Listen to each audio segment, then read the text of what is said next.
আসসালামু আলাইকুম এভরিওয়ান। আজকে আমরা প্লেলিস্টের মোটামুটি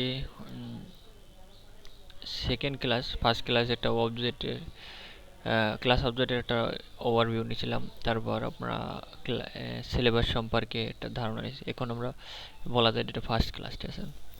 তো আমরা সিলেবাস সম্পর্কে জানছি। সিলেবাসের প্রথম যে টাইপসটা ছিল সেটা হলো বেসিক অফ ওপি। এইটি সম্পর্কে আমরা একটা আজকে জানবো। আস্তে আস্তে আমরা আগাবো। তারপর প্রথম থিওরি, তারপর আস্তে আস্তে আমরা কোড ইমপ্লিমেন্ট করব।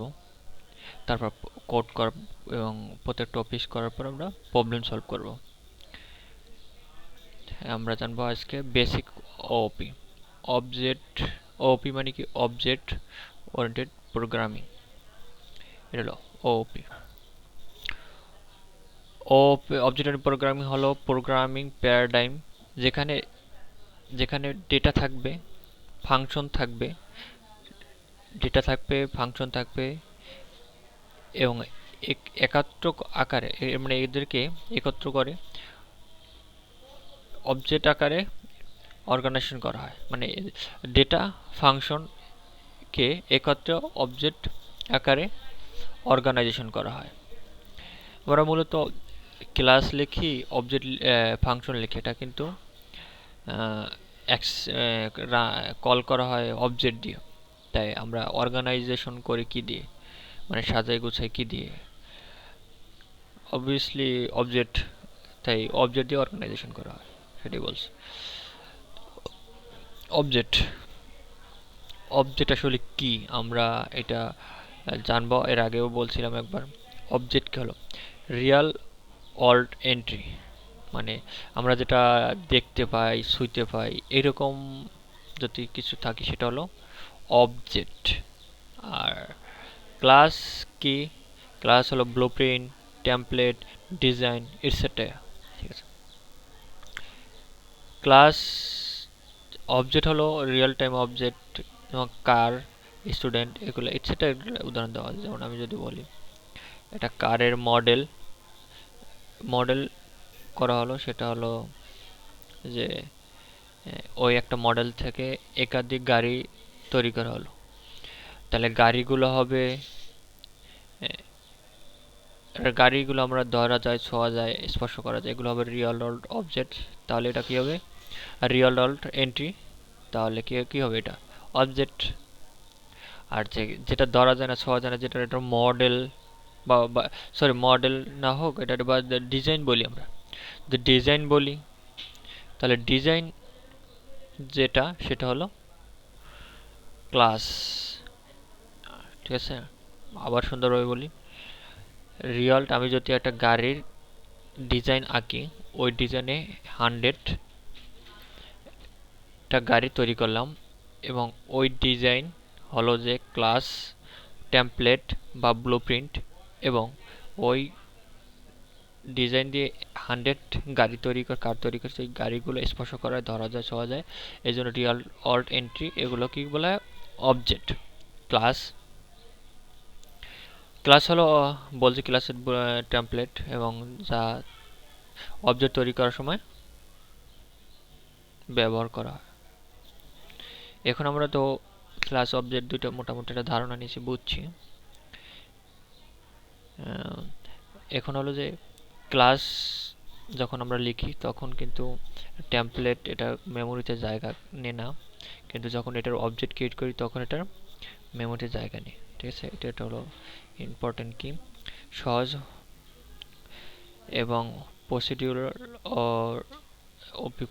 অবজেক্ট প্রোগ্রামিং এর মানে দুইটার পার্থক্য দেখবো আমরা। অ্যাপ্রোচ, ফাংশন বা প্রসিডিউরাল বেস। যেমন প্রসিডিউর বলতে আমরা যেমন সিতে যেমন ওওপি নাই, সি প্লাস প্লাস ওওপি আছে। ঠিক আছে, তাহলে আমরা যে আমরা বলতে পারি ওওপির আগে যেই বেসিকগুলো, যেমন আমি বলতে পারি স্টেটমেন্ট, লুপ,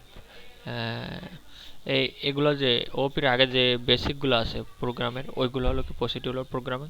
আর অবজেক্ট প্রোগ্রামিং হলো ওওপিতে আমরা যেটা দেখছি। ফোকাস, লজিক, যেমন লজিক থাকবে যেমন এর আগে আমরা যেমন ধরি ফর লুপ, অপারেটর, এগুলি কি লজিক বিল্ড আপ করে। অবজেক্ট ওরিয়েন্টেড প্রোগ্রাম, অবজেক্ট বা ডাটা বা বিহেভিয়ার, এক্সাম্পল সি আর এক্সাম্পল পাইথন, জাভা এটসেট্রা। রিউজেবিলিটি কম, ওপিতে বেশি। মেনটেনেবিলিটি কম বেশি। এনক্যাপসুলেশন সাপোর্ট নেই, এটা তো নেই, এটা আছে। অ্যাডভান্টেজ ওপি, মডুলারিটি, ছোট ছোট মডুল বা ক্লাস ভাগ করা যেতে পারে, এটা মডুলারিটি। প্রতিটি মডুল আলাদা কাজ করে, অন্য অন্য উপর ডিপেন্ডেন্সি থাকে। যেমন আমি এক 10টা স্টুডেন্টের জন্য আমি কি করতে পারি, একটা ক্লাস লিখতে পারি এবং 10টা অবজেক্ট দিয়ে আমি কল করতে পারি। আমরা 10 বার ক্লাসের মতো 10টা স্টুডেন্টের জন্য 10টা কোড লিখতে হলো না। এই রকমের, বা 10টা স্টুডেন্ট বা 10টা অবজেক্ট যেমন আমি আলাদা আলাদাভাবে লিখতে পারি, এটাই বোঝাচ্ছে। এবং রিউজেবিলিটি, একবার কোড, এই রিউজেবিলিটি বললাম যে 10টা স্টুডেন্ট হলে 10টা অবজেক্ট ক্রিয়েট করলে হয়ে যায়, এটাই। ইনহেরিটেন্স মাধ্যম কোড রিউজেবিলিটি। তারপর আমরা যদি pillars of the object oriented program, যে অবজেক্ট ওরিয়েন্টেড প্রোগ্রামিং যে মূল ভিত্তি সেটা সম্পর্কে একটু জানি। এনক্যাপসুলেশন, এনক্যাপসুলেশন আসলে কি, ডাটা এনক্যাপসুলেশন আসলে কি, এটা আমরা এখন জানবো। এনক্যাপসুলেশন মূলত যা বোঝা যায়, মানে একদম সহজ ভাষায়, অ্যাক্সেস মডিফাই, মানে অ্যাক্সেস কোডের ভিতরে তার কোন পার্ট কে অ্যাক্সেস পাবে না পাবে, এটার বাংলায় বললে একদম সোজা এরকম বোঝাচ্ছে। যেমন ডাটা, দ্য ভেরিয়েবল, মেথড একাত্র ক্লাসের মধ্যে রাখা, এটা এনক্যাপসুলেশন, মানে প্রাইভেসি বোঝায়। মানে আমি যদি বলি একদম সহজ ভাষায়, প্রাইভেসি, এনক্যাপসুলেশনে প্রাইভেসি, প্রাইভেসি হতে private, public, protected, access modifier. আমি কারে কীরকম অ্যাক্সেস দেবো, কোন কোডের কতটুকু অ্যাক্সেস দেবো, কে কতটুকু দেখতে পারবে, ঠিক আছে। যেমন আমরা ইউজার যেটা দেখতে পারে, অ্যাডমিন সেটা দেখতে পারে না, সেটা হলো এরকম কি অ্যাক্সেস মডিফায়ার। আমি অ্যাক্সেস বলতে পারি, অ্যাক্সেস প্রাইভেসি বলতে পারি। প্রাইভেসি বা অ্যাক্সেস মডিফায়ার, অ্যাক্সেস মডিফায়ার কী ধরনের, কয় ধরনের হতে পারে, মানে জাভাতে 4 ধরনের অ্যাক্সেস মডিফায়ার আছে। একটা হলো প্রাইভেট, পাবলিক, প্রোটেক্টেড, আর একটা আছে ডিফল্ট। ডিফল্ট আমরা যখন কোনো কিছু অ্যাক্সেস মডিফায়ার ব্যবহার করে তখন ডিফল্ট হিসেবে কাজ করে। ডাটা হাইডিং করা, যেটা বলছি আগে, এখানে আমরা মেথডের আগে অ্যাক্সেস মডিফায়ার দিতে পারি, ভেরিয়েবল এবং এটসেট্রা, আরও কিছু আছে যেটা আমরা রাখবো। এটা কি প্রাইভেট, পাবলিক, পাবলিক, ঠিক আছে। এইটা কি ভেরিয়েবলকে প্রাইভেট রাখা হয়েছে, এইটা কি মেথডকে পাবলিক রাখা হয়েছে, এটা কি মেথডকে পাবলিক রাখা হয়েছে। ইনহেরিটেন্স মানে কি উত্তরাধিকারী। ইনহেরিটেন্স বলতে আমরা বুঝি সোজা কথা যে আমার বাবার যে বৈশিষ্ট্য আমি পাবো, এইটাই হলো ইনহেরিট, উত্তরাধিকারী, ঠিক আছে। একটি ক্লাস চাইল্ড অন্য ক্লাস প্যারেন্ট থেকে প্রপার্টিস মেথড গ্রহণ করতে পারে। যেমন আমি সহজভাবে বলতে পারি আমি আমার বাবার অনেক কিছু কি, এবং চেহারা, হাত পা অনেক কিছু মিলে মানে ইনহেরিট, এটাই মূলত ইনহেরিট বলা বোঝানো হচ্ছে। মানে কি প্যারেন্ট ক্লাসের ফাংশন থাকতে পারে, ভেরিয়েবল থাকতে পারে, আরও অনেক কিছু কোড। প্যারেন্ট ক্লাসের যে কোডগুলো থাকবে সেটা কি আমরা চাইল্ড ক্লাসে চাইলে ইউজ করতে পারবো, সেটা হলো ইনহেরিটেন্স, মানে ইনহেরিট করা যাবে। আমরা ইনহেরিট সম্পর্কে আরও বিস্তারিত জানবো নিচে। ক্লাস এটা কি ক্লাস নামক একটি ক্লাস পারসন নামক একটি কি প্যারেন্ট ক্লাস। এটা কি প্যারেন্ট ক্লাস। তারপর কি